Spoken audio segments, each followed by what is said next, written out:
अगर आप अपने मुंह के खोल के देखें और आपको कोई एक दांत खराब गला सड़ा सा नज़र आ रहा है और आपको कोई पेन नहीं हो रहा और आप समझ रहे हैं कि आपके दांत में कोई इशू नहीं है, तो ये वीडियो आपके लिए बहुत इंपॉर्टेंट है।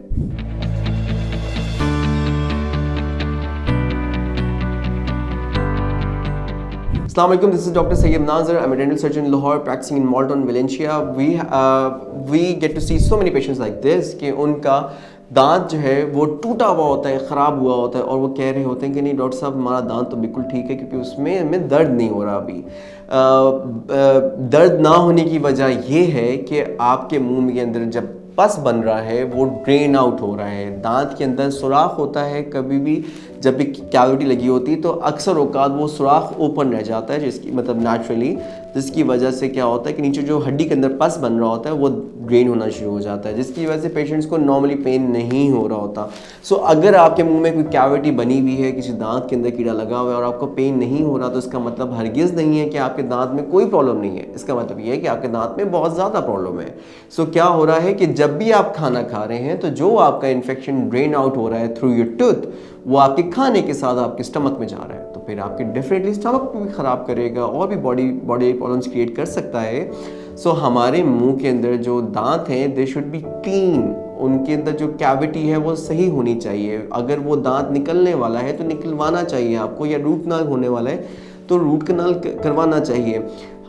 एक आम मिसकंसेप्शन है हमारे माशरे में कि हमें अगर जब तक दर्द नहीं हो रहा तो हम डेंटिस्ट के पास नहीं जाएंगे। हालांकि ऐसा नहीं है, अगर दर्द ना भी हो तो तब भी आपको हर 6 माह बाद डेंटिस्ट को चेक करवाना ज़रूरी है।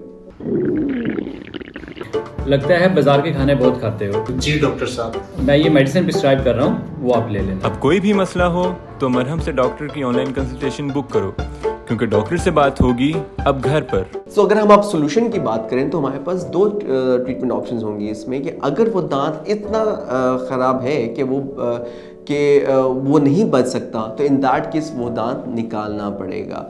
और अगर वो बच सकता है तो डेफिनेटली हमें उसको बचाना चाहिए, लेकिन वो फिलिंग के थ्रू नहीं बचाना, क्योंकि पेशेंट्स की मिसकंसेप्शन होता है, वो समझते हैं कि दांत ख़राब हुआ फिलिंग करा लो मसला हल। ऐसा नहीं है, इन दैट केस आपको रूट कनाल करवाना पड़ता है। और अगर आपका डेंटिस्ट आपको रिकमेंड कर रहा है कि दांत बहुत ज़्यादा ख़राब है और हमें ये दांत निकालना ही पड़ेगा, तो फिर आपने बेहतर है कि उसके बाद इम्प्लांट करवाएं। ब्रिज, डेंचर्स, इन चक्रों में मत पड़ें, आपको परेशानी भी होगी और फ्यूचर में अगर आपका माइंड चेंज भी होता है इम्प्लांट करवाना आप चाहेंगे बाद में, तो वो भी करवाना मुश्किल हो जाता है। सो इसीलिए अगर दांत निकलवा रहे हैं तो एक ही दफ़ा इम्प्लांट करवाएं। इम्प्लांट के ऊपर हम सेपरेट वीडियो बनाएंगे जिससे आपका दांत ये सेफ हो जाएगा, मतलब वो एरिया आपका पूरा रहेगा, दांत पूरे रहेंगे।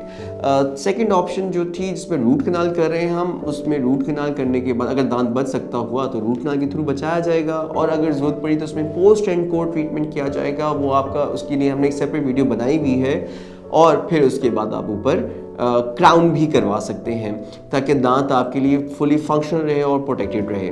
इस टॉपिक से रिलेटेड अगर आपके पास कोई भी क्वेश्चन है तो feel free to comment below, और अगर हम विल ट्राई आवर बेस्ट कि आपको फ़ौरन रिस्पॉन्ड करें। अगर नहीं कर पाए तो आप हमारे साथ ऑनलाइन अपॉइंटमेंट बुक कर सकते हैं या इन क्लिनिक अपॉइंटमेंट बुक कर सकते हैं।